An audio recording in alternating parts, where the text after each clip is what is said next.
একটি কচ্ছপের গড় আয়ু 190 থেকে 250 বছর, কিন্তু এই কচ্ছপগুলো প্রায় 1200 বছর ধরে বেঁচে আছে। কচ্ছপের পিঠটা হবে মরকা, আমার মাথা যেরকম উঁচা, আপনার মাথা যেরকম উঁচা সেরকম। আর এগুলা দেখেন আমাদের বুক পিঠের মতো মেরুদণ্ড।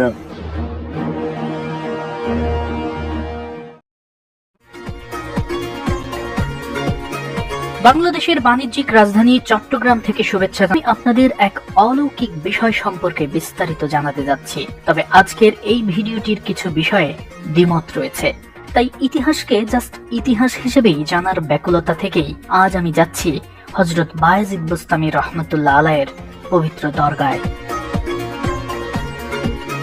যারা এই ভিডিওটি দেখছেন তাদেরকে বলছি, আপনাদের মধ্যে কেউ কি কখনো জিন দেখেছেন? যদি না দেখে থাকেন তাহলে আজকের এই ভিডিওটি আপনার জন্যই। বায়েজিদ বুস্তামির মাজার চট্টগ্রামের নাসিরাবাদের একটি পাহাড়ের উপরে অবস্থিত। ইরানের বিখ্যাত সুফি সাধক বায়েজিদ বুস্তামির নামে গড়ে ওঠা এই মাজার চট্টগ্রামের ধর্মপ্রাণ মুসলমানের পাশাপাশি চট্টগ্রামে আসা দেশি বিদেশি পর্যটকদের জন্য একটি অত্যন্ত আকর্ষণীয় স্থান। শুনেছি বায়েজিদ বুস্তামি দুষ্টু ও পাপিষ্ঠ জিনকে কচ্ছপে পরিণত করেছিলেন এবং সেই কচ্ছপ আজও আছে তার মাজারের পাশের দিঘিতে। জিন কচ্ছপে পরিণত হয়েছে এবং সেই কচ্ছপগুলো আজও বেঁচে আছে। বিষয়টি স্বচক্ষে দেখার জন্য আমার মন উদ্গ্রীব হয়ে আছে।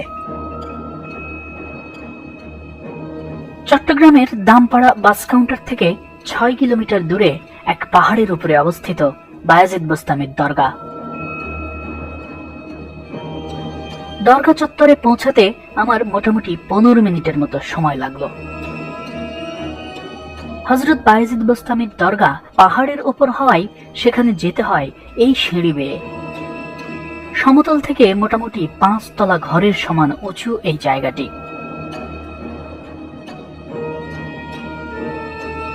বায়েজিদ বুস্তামি একজন বিখ্যাত ইরানি সুফি সাধক। তিনি আবু ইয়াজিদ বিস্তামি, তাইফুর আবু ইয়াজিদ আল বুস্তামি এবং সুলতান উল আরেফিন নামেও পরিচিত। 804 সালে তিনি ইরানের বুস্তাম শহরে জন্মগ্রহণ করেন। বুস্তাম শহরে জন্মগ্রহণ করার কারণে বায়েজিদকে বায়েজিদ বুস্তামি বলা হয়। হযরত বায়েজিদ বুস্তামি ছোটবেলা থেকেই ইসলাম প্রেমী বা দ্বীনি প্রেমী ছিলেন এবং তার ইতিহাস ঘাটলে যেটি জানা যায়, তিনি ছোটবেলা থেকেই ইসলাম, কোরআন, মসজিদ এগুলোর সংস্পর্শে থেকেছেন। যেমন এখনকার বাচ্চারা কিংবা আমরাও ছোটবেলাতে খেলাধুলা, ব্যাট বল, ক্রিকেট মাঠ, ফুটবল মাঠ, মানে এইরকম খেলাধুলা বা মাটির সঙ্গে আমাদের যেমন সম্পর্ক ছিল, কিন্তু হযরত বায়েজিদ বুস্তামি রহমতুল্লাহ আলাইহি তার ছোটবেলায় তিনি মসজিদ এবং ইসলাম কেন্দ্রিক ছিলেন। অর্থাৎ ছোটবেলা থেকেই তিনি সাধারণ মানুষ ছিলেন না, এটি ইতিহাস ঘাটলে পাওয়া যায়। মূলত 8ম শতাব্দীতে যখন আরব বণিকরা চট্টগ্রাম উপকূল দিয়ে যাতায়াত করতেন, সে সময়ই এই চট্টগ্রামে আসেন তিনি। ধারণা করা হয় 850 সালের দিকে বায়েজিদ বুস্তামির চট্টগ্রামে আগমন ঘটে। নির্বিঘ্নে যাতে ইবাদত বন্দেগী করতে পারেন সেজন্য তিনি পাহাড়ের উপর এই নির্জন স্থানটি বেছে নিয়েছিলেন। হযরত বায়েজিদ বুস্তামির মৃত্যুর সন নিয়ে বিতর্ক আছে। কেউ বলেন 870, কেউ বলেন 874, কেউ বলেন 878 সালে তিনি মারা গেছেন। আসলে এগুলো বিতর্কের খাতিরেই বিতর্ক করা। সবচেয়ে বড় সত্য, তিনি একসময় এই দুনিয়ায় এসেছিলেন এবং একসময় তিনি চলে গেছেন। আমাদের যেটি করণীয় সেটি হচ্ছে তার জীবন থেকে যে শিক্ষা, এটি আমাদের জীবনে প্রতিপালিত হওয়া উচিত। এবং এই ক্ষেত্রে ইতিহাসের সবচেয়ে বেশি প্রচলিত যেটি, সেটি হচ্ছে তার মায়ের সঙ্গে তার যে গল্পটি আছে পানি খাওয়ার জন্য, যে একদিন তার মা রাতের বেলা পানি চাচ্ছিল, পিপাসা লেগেছিল, তখন বায়েজিদ বুস্তামি রহমতুল্লাহ আলাইহি পাশের কোনো একটা পানির সন্ধানে গিয়েছিল, পাশের কোনো এক কূপে কিংবা ঝর্ণায়, কিন্তু সেখান থেকে ফিরে আসতে অনেক দেরি হয় এবং যার ফলে পরবর্তীতে সেখান থেকে পানি নিয়ে এসে সে দেখে তার মা ঘুমিয়ে গেছে। এখন তিনি দ্বিধাদ্বন্দ্বে পড়ে গেছেন যে মায়ের পায়ের নিচে তার বেহেশত, সেই মাকে যদি এখন পিপাসার জন্য তিনি ডাকেন, পানি খাওয়ানোর জন্য তিনি যদি ডাকেন, তাহলে মা যদি ঘুম ভেঙে কষ্ট পান, সে কারণে তিনি সিদ্ধান্তে আসতে পারছিলেন না।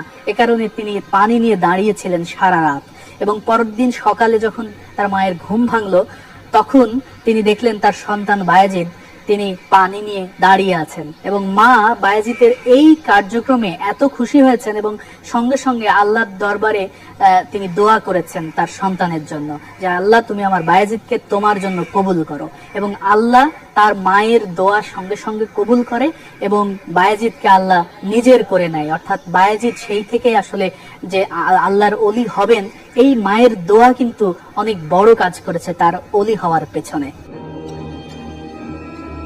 আসলে আজকালকার সমাজে অনেক সময় বৃদ্ধ বাবা মায়ের জায়গা বৃদ্ধাশ্রমে হতে দেখা যায়, যদিও মায়ের পায়ের নিচেই সন্তানের জান্নাত।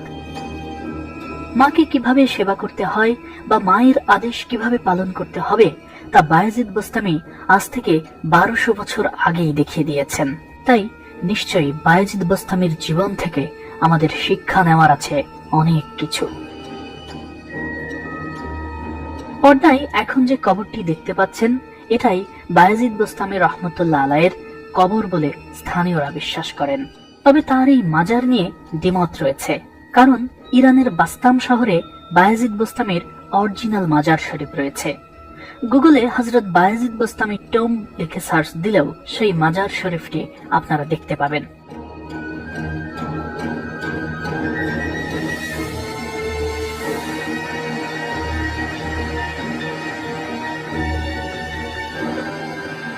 মাজার নিয়ে বিতর্কের বিষয়টি এখানকার নথিতেও উল্লেখ রয়েছে।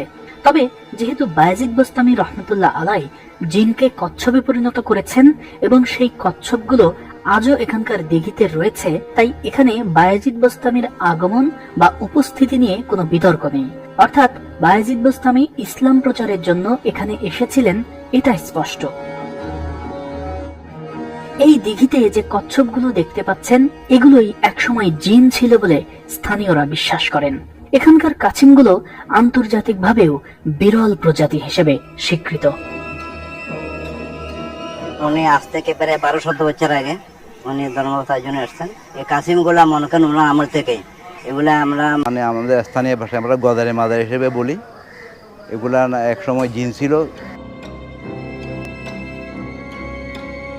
বায়েজিদ বোস্তামি রহমতুল্লাহ আলাইয়ের মাজারের এই কচ্ছপগুলোকে জিন হিসেবে স্থানীয়রা বলছেন যে এগুলো একসময় জিন ছিল, এবং প্রচলিত যে ইতিহাস স্থানীয়রা বিশ্বাস করেন সেটি হচ্ছে হযরত বায়েজিদ বোস্তামি রহমতুল্লাহ আলাই এখান থেকে তার আধ্যাত্মিক কার্যক্রম শেষ করে বা ইসলাম প্রচারের কাজ শেষ করে তিনি বাকি জীবন তার পারস্যে তার পিতৃভূমিতে কাটাতে চেয়েছিলেন, এবং তখন তিনি এখান থেকে এই চট্টগ্রাম থেকে পারস্যে চলে যেতে চেয়েছিলেন, এবং এক পর্যায়ে স্থানীয় মানুষরা তাকে আসলে যেতে বাধা দিয়েছিলেন যে না, আপনার এখানে আসলে প্রয়োজন আছে, আপনার যাওয়া চলবে না।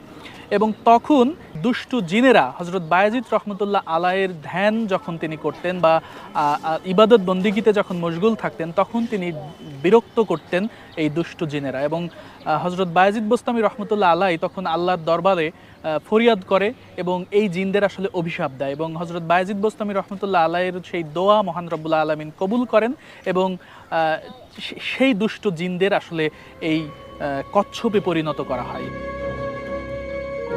কচ্ছপের মনে হন, কচ্ছপের এটা হইলে আপনার মনে করেন মাথাটা উঁচা, আমার মাথা যেরকম আর মাথা যেরকম আর এগুলো দেখবেন আপনি কচ্ছপ, এগুলো গদার মাথা, এগুলো মানুষের আকৃতি, আমাদের বুক পিঠ যেরকম সেরকম।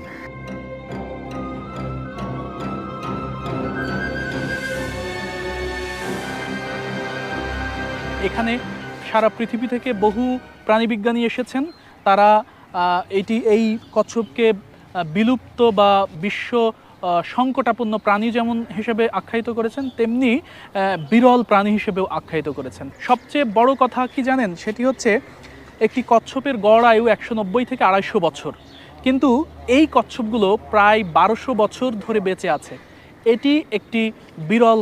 এই জিনগুলো কচ্ছপে পরিণত হওয়ার পর এই বায়েজিদ বোস্তামি রহমতুল্লাহ আলাইকে এই কচ্ছপগুলো বলেছিল যে আমাদের তো কচ্ছপে পরিণত করলেন, আমাদের খাওয়াবে কে? তখন বায়েজিদ বোস্তামি রহমতুল্লাহ আলাই বলেছেন তোমাদের মানুষই খাওয়াবে, এবং আজকে দেখলেন যে আসলে মানুষই তাদের খাওয়াচ্ছে এবং এভাবে আজীবন খাওয়াবে। সত্যি এখানকার কচ্ছপগুলো দেখতে সাধারণ কচ্ছপের মতো নয়।